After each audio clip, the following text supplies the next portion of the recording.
नमस्कार, मैं हूं दिबांग। बेहद खतरनाक हो सकती है कोविड-19 की दूसरी लहर। आंकड़ा डरावना है।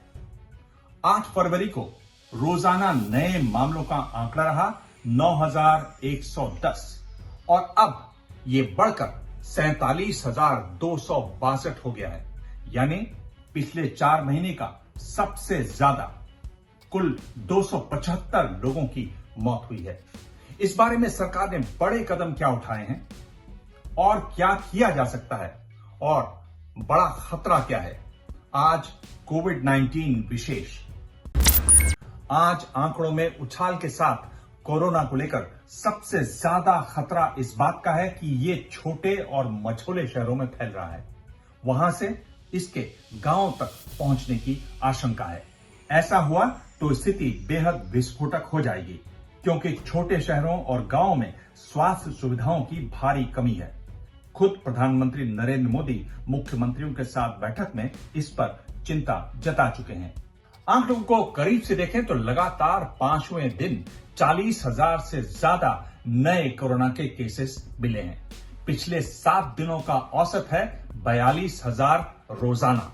खास बात यह भी है कि जितने केसेस आ रहे हैं उसके आधे ही ठीक हो पा रहे हैं।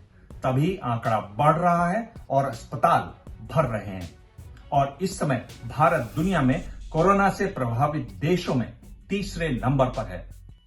दूसरी सबसे बड़ी चिंता है कि कोविड-19 के नए वेरिएंट दुनिया भर में तेजी से फैल रहे हैं। पहले के मुकाबले ये ज्यादा घातक भी हैं। रिपोर्ट्स के मुताबिक भारत में यूके, ब्राजील और साउथ अफ्रीका के म्यूटेशंस के मरीजों की संख्या लगातार बढ़ रही है। ताजा रिपोर्ट्स के मुताबिक कोरोना का यूके स्ट्रेन पंजाब में तेजी से फैल रहा है। वहां कोरोना के 401 सैंपल्स में से 81% में यूके स्ट्रेन मिला। यह सामान्य वायरस के मुकाबले 70% ज्यादा तेजी से फैलता है। नया कोरोना B117 युवाओं में ज्यादा फैल रहा है। हालांकि इंग्लैंड में पाया गया कि एस्ट्राजेनेका की कोविशील्ड इस पर असर करती है।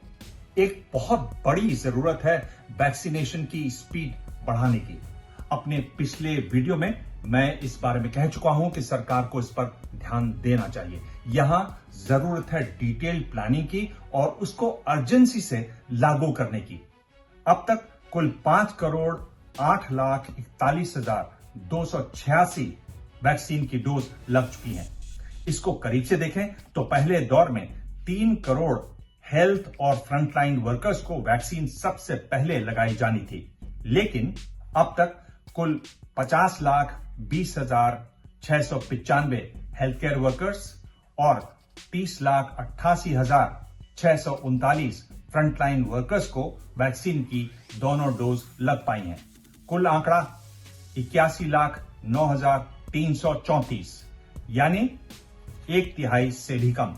साफ है, रफ्तार काफी कम है। रफ्तार तेज करने के साथ साथ यह भी जरूरी है कि वैक्सीन लगातार लगती रहे। मसलन 66वें दिन आंकड़ा था 32 लाख वैक्सीन का, जबकि कल 67वें दिन यह आंकड़ा घटकर हो गया 23 लाख।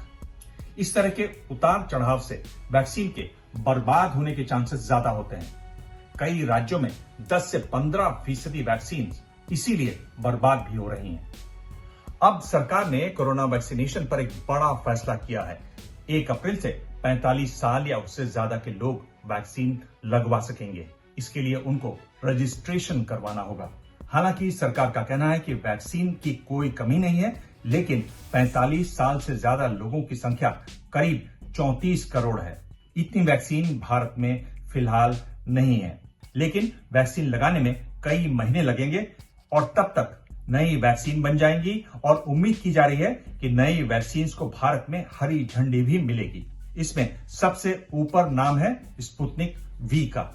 सरकार को सुनिश्चित करना होगा न तो वैक्सीन लगवाने के लिए भगदड़ मचे और न ही वैक्सीन की कमी हो। सवाल है, वैक्सीनेशन के काम में तेजी लाने के लिए क्या करना चाहिए।